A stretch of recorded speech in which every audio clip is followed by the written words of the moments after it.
제롬 파월 연방준비제도 의장이 9월 연방공개시장위원회에서의 기준금리 인하 가능성을 시사했습니다. 카말라 해리스 부통령이 민주당의 대통령 후보직을 수락하고 국민을 위해 싸우는 대통령이 되겠다고 다짐했습니다. 연방식품의약청이 가을을 앞두고 22일 화이자와 모더나의 신규 코로나19 백신을 추가로 승인했습니다. 맨해튼 브라이언트 파크와 헤럴드 스퀘어 등에서 여성의 아이폰을 훔쳐 달아난 범인이 경찰에 수배됐습니다. 아름다운 제품에서부터 아름다운 사회를 만들기까지 키스는 뉴욕에서 시작하여 현재는 전 세계 12,000명의 직원들과 함께 끊임없이 도전하는 기업입니다. 사람을 생각하고 존중하는 기업. 키스는 한인들이 사회의 주인공이 될 수 있도록 든든한 버팀목이 되겠습니다. 글로벌 뷰티 기업 키스. 시청자 여러분 안녕하십니까? 8월 23일 금요일 TKC 뉴스데스크 첫 소식입니다.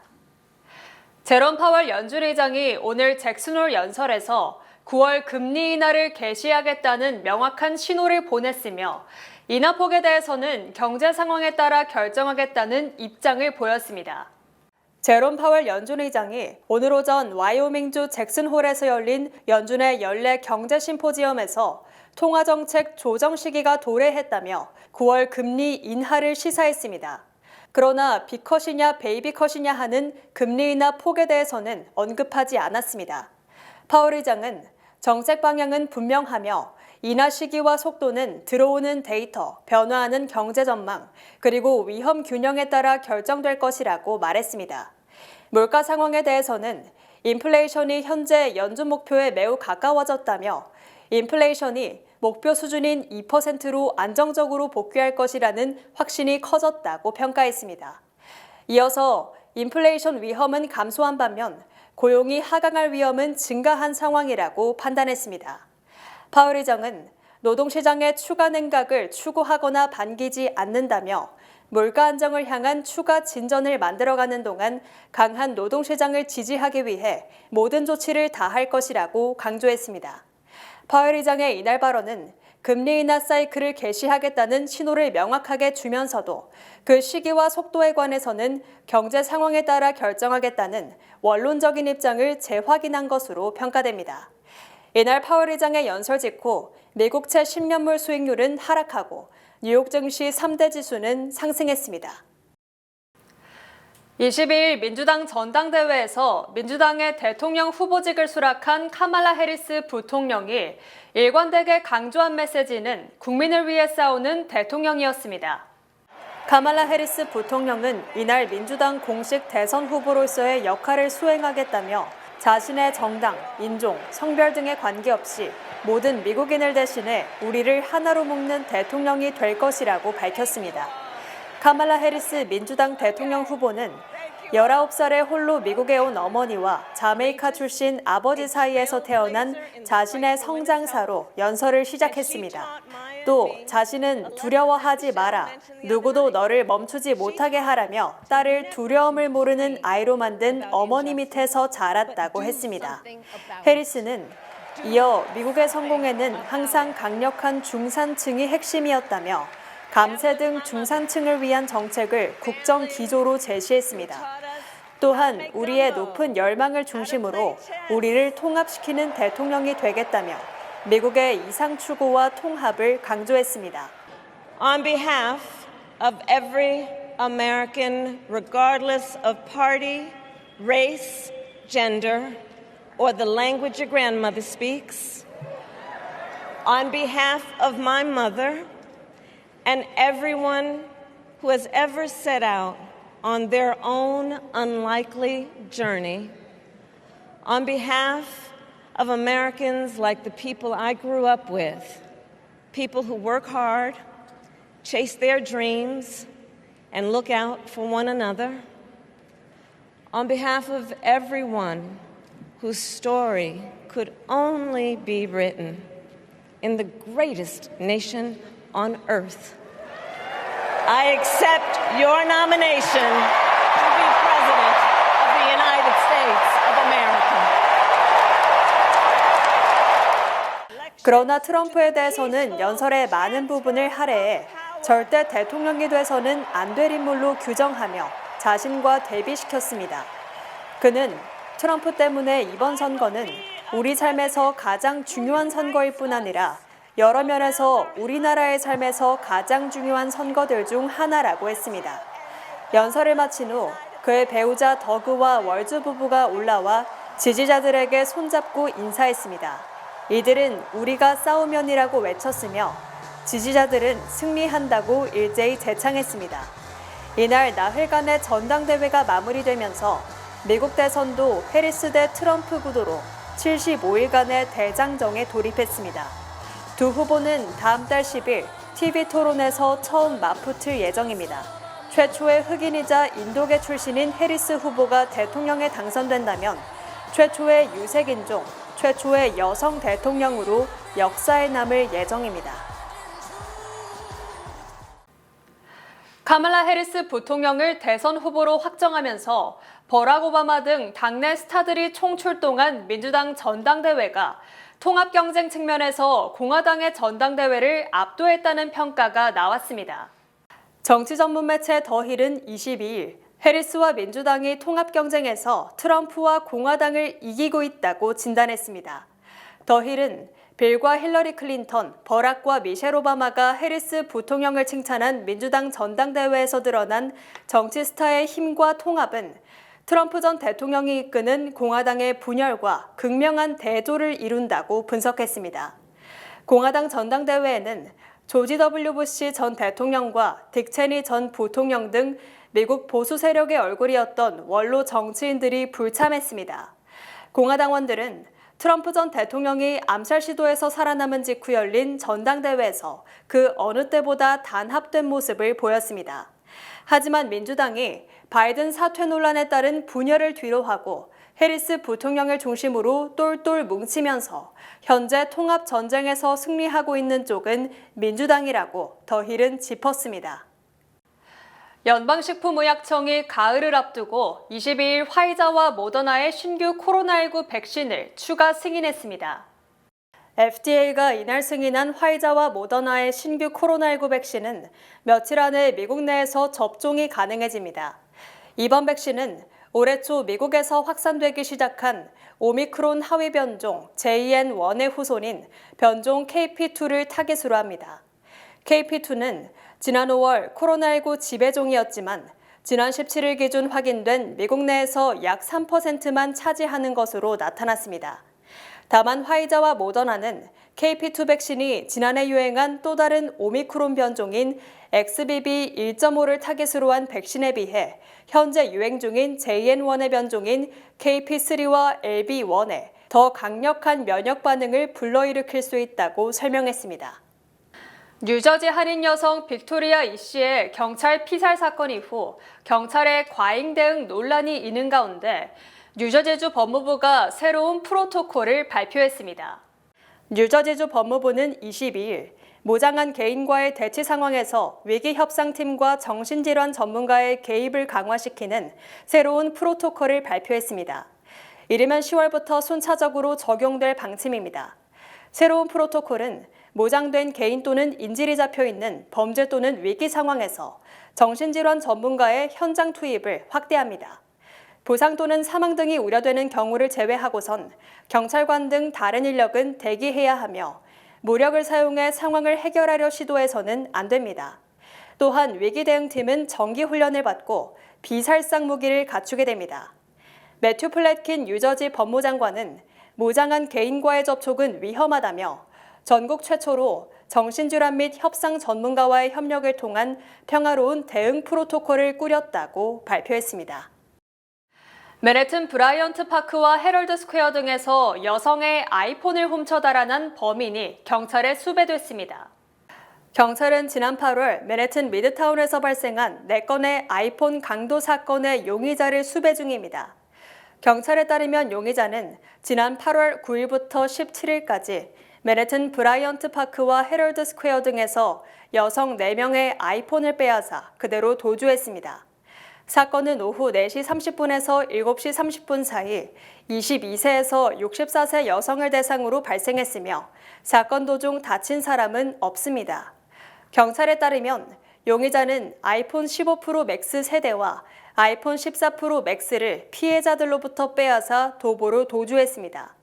한편 최근 뉴욕시경의 데이터에 따르면 미드타운 남부지구에서 대절도 사건은 작년 동기 대비 14.4% 감소했습니다.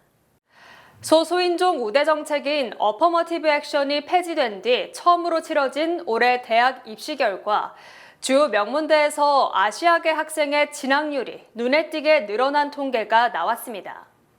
22일 매사추세츠 공과대학이 발표한 올해 신입생 통계에 따르면 전체 학생 중 아시아계 미국인의 비율은 47%로 작년의 40%와 비교해 7%포인트 늘었습니다. 전체 미국인 학생 중 거의 절반에 달하는 비율입니다.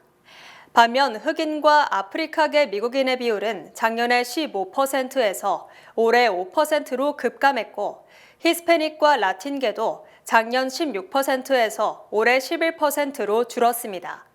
백인 학생의 비율은 작년 38%에서 올해 37%로 소폭 감소했습니다.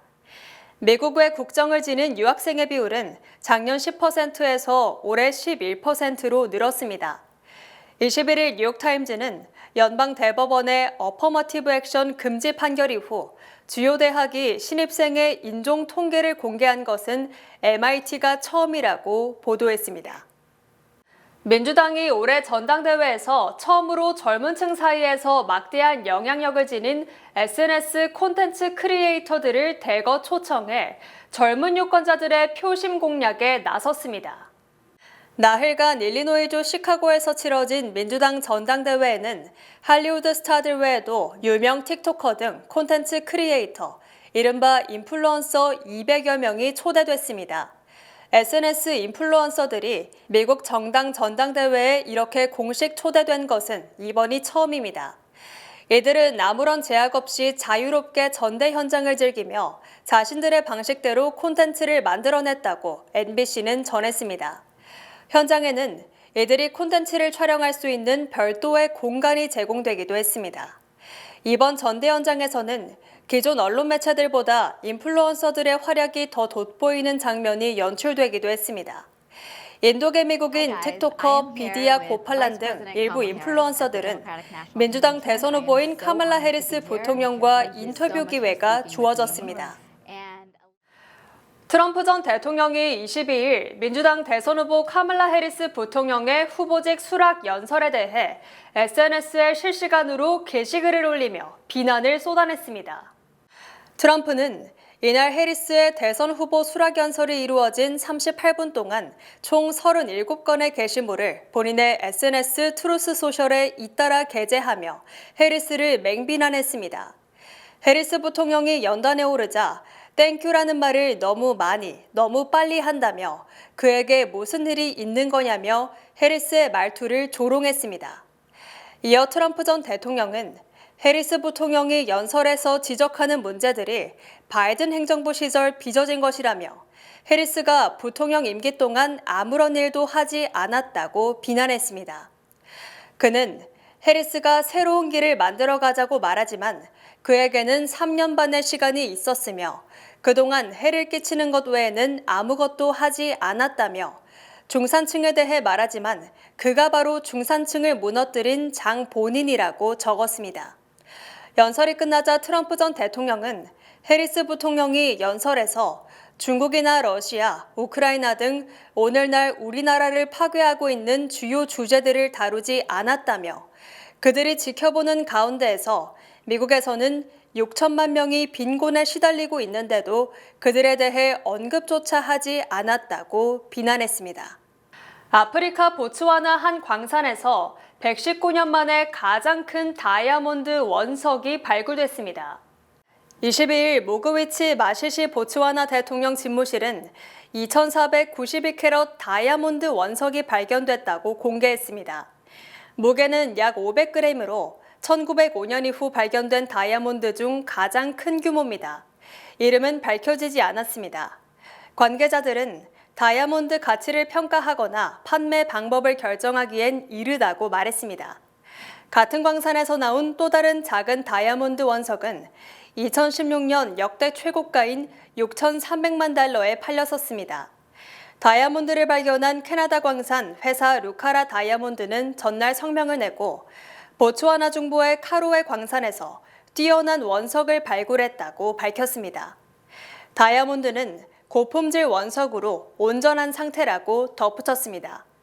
이번 다이아몬드 원석은 1905년 남아프리카에서 발견된 컬리넌 다이아몬드에 이어 광산에서 발굴된 다이아몬드 중 두 번째로 큽니다. 미주 최대 한인은행에서 이제 아시아계를 대표하는 은행으로 도약하는 희망을 설계하는 전문가들의 은행, Bankers, Experts, Neighbors, 뱅크 오브 호프가 지원합니다. 주요 단신 전해드립니다. 제이크 설리번 백악관 국가안보보좌관이 27일부터 29일 중국 베이징을 방문한다고 정부 고위 당국자가 23일 밝혔습니다. 22일 복수의 외교 소식통에 따르면 공화당 대통령 후보인 트럼프 전 대통령과 가까운 사이인 빌 해거티, 조 바이든 대통령의 핵심 측근인 크리스 쿤스 등 양당 연방 상원의원들이 다음 달 4일 서울에서 열리는 한미일 3국 재개 행사 참석 등을 위해 방한합니다. 애리조나 경찰이 22일 도널드 트럼프 전 대통령을 죽이겠다고 위협한 혐의로 60대 남성을 추적 끝에 체포했다고 밝혔습니다. 이번 대선에 무소속으로 출마한 로버트 F. 케네디 주니어가 이날 애리조나주 등에서 후보 등록을 철회했습니다. 민주당 대선 후보인 카말라 해리스 부통령에게 몰리는 후원자는 대선 레이스에서 중도 하차한 조 바이든 대통령의 후원자보다 훨씬 젊으며 교육 수준이 높은 것으로 분석됐습니다. 연방교통안전위원회는 캘리포니아 고속도로 순찰대와 함께 지난 19일 캘리포니아 북부 지역의 한 고속도로에서 화재가 발생한 테슬라의 전기 트럭에 대해 안전조사를 개시했다고 밝혔습니다. 시장조사기관 JD 파워가 22일 2024 미국 기술 경험지수 조사에서 제네시스가 584점을 받아 렉서스와 BMW 등을 누르고 전체 브랜드 1위를 차지했다고 23일 밝혔습니다. 4년 연속 전체 브랜드 1위입니다. 제너럴 모터스의 자율주행 자회사인 크루즈가 이르면 내년부터 차량 공유업체 우버에 자율주행 차량을 제공합니다. 날씨 전해드립니다. 토요일인 내일은 대체로 맑겠습니다. 낮 최고 기온은 83도, 최저 기온은 69도입니다. 해 뜨는 시간은 6시 15분, 해 지는 시간은 7시 39분입니다. 이상으로 주간 날씨와 세계 날씨 전해드립니다.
한미중교회와 늘푸른 농장이 오는 12일 목요일 한인사회 어르신들을 위한 제18회 경로대잔치를 개최합니다. 뉴욕과 뉴저지, 펜실베니아 등에서 700여 명이 함께하는 이번 행사에는 연예인 촌창 공연 및 노래자랑, 경품 뽑기 등 다양한 이벤트가 진행됩니다. 반드시 9월 5일까지 사전 등록이 필요합니다. 가을 소풍 경로대잔치에 한인 여러분들의 많은 관심 부탁드립니다. 이상으로 8월 23일 금요일 TKC 뉴스데스크 여기서 마치겠습니다. 시청해주신 여러분 고맙습니다.